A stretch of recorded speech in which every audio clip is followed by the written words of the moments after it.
તો આજે આપણે એક ચેલેન્જ લેવાનો છે. આખો દિવસ કમ્પ્લેન્ટ નહીં કરવાની, એટલે મતલબમાં કાંઈ આખો દિવસમાં ગમે એવું હોય તો આજે આપણે કમ્પ્લેન્ટ નથી કરવાની.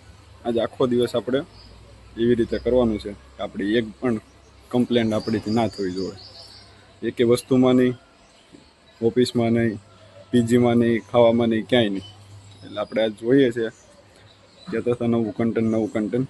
તો આજે કાલ રાતે વિચાર આવ્યો કે આવું ક્યાંક કરીએ, તો કરીએ છીએ આજે ટ્રાય કે આખો દિવસ કમ્પ્લેન્ટ વગેરે રહેવા છે કે નહીં. મસ્ત મજાના તૈયાર તો થઈ ગયા, પાઠ પૂજન બધું કરી લીધું છે. હવે નાસ્તો કરવાનો છે, જ્યાં આપણી પહેલી જ કમ્પ્લેન્ટ હોય છે એવાની. તો આપણે નીતિશ કુમારને પૂછીએ, આપણો હિન્દી પાર્ટી છે એટલે ઓડિશાના છે.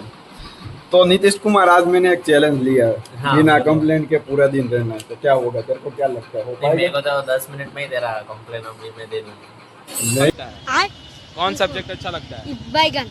नहीं, मैं मतलब कि जैसे खाना हो गया, ऑफिस हो गई, तो मैं कंप्लेंट नहीं करूंगा आज पूरे दिन, जैसा भी हो मैं एक्सेप्ट कर लूंगा। अच्छा नहीं ऐसा नहीं, नहीं चैलेंज ऐसा रखो कि दूसरों से कंप्लेन ना आए तो आएगा, वो नहीं अभी ये करना, वो बाद में करेंगे। अच्छा ठीक है, तो इसमें क्या होगा? ट्राई करते हैं आज दिन भर। भर क्या आज लगता तक है? मेरे को देखते हैं। लगता है क्या मैं करूंगा ही नहीं करूंगा? पहले तो हमारा करेगा, खाने- खाने का तो तू कर ही देगा। मैं करूंगा तो देखते हैं फिर। तो तू मेरे को इनाम देगा। हाँ, इनाम में इनाम। 1 लाख रुपीस। हाँ हाँ चलो गाइस, तो मैं 1 लाख रुपीस जीतने वाला हूँ। बैंक ट्रांसफर कर देना मेरे में। बैंक डिटेल्स भेज देना है ना।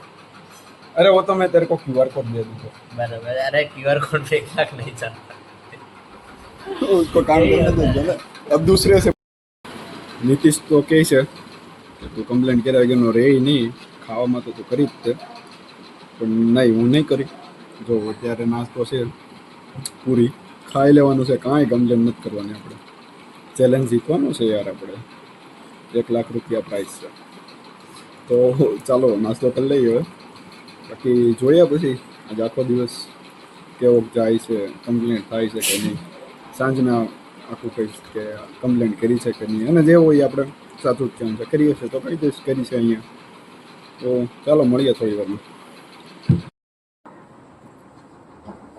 નખ બહુ મોટા થઈ ગયા હતા, પણ નખ શું હતું જ નહીં. નીતિશ કુમાર આવ્યા એટલે એની પાસે હતું, એટલે હવે કાપી લીધું.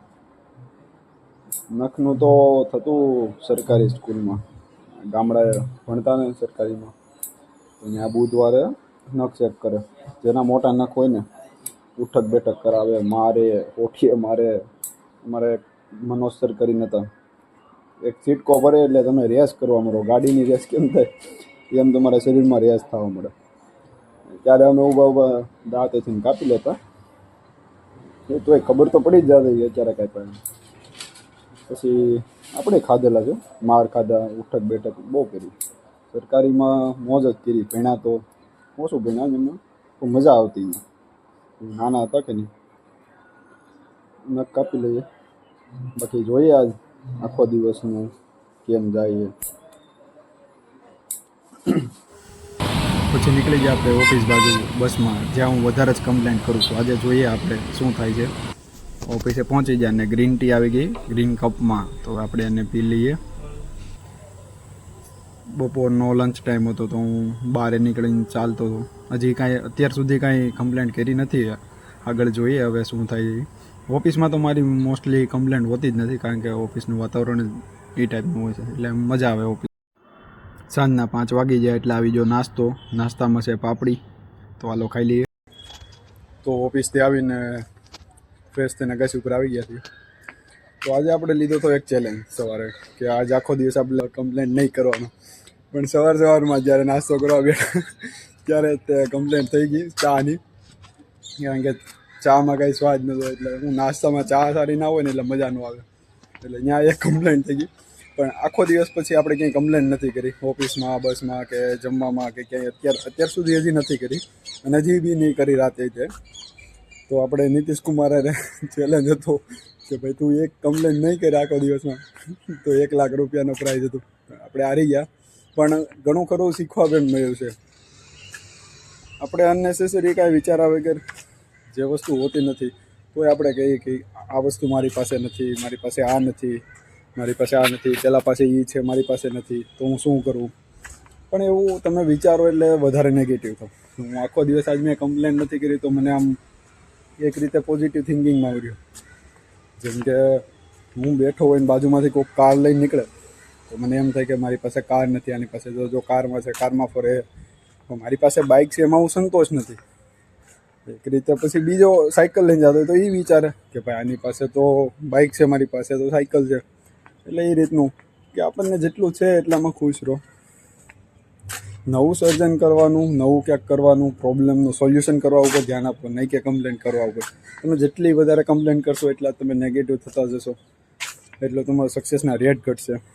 એટલા માટે કમ્પ્લેન કરવાથી કંઈ ફાયદો નથી. એના બદલામાં તમે એના સોલ્યુશન ઉપર ધ્યાન આપો.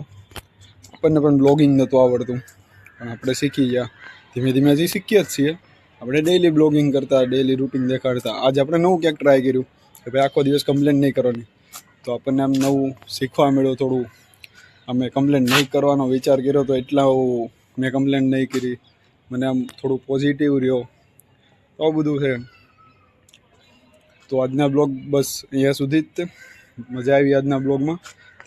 તમને પણ મજા આવી હોય તો લાઈક કરજો, શેર કરજો અને સબસ્ક્રાઈબ કરજો. આવજો.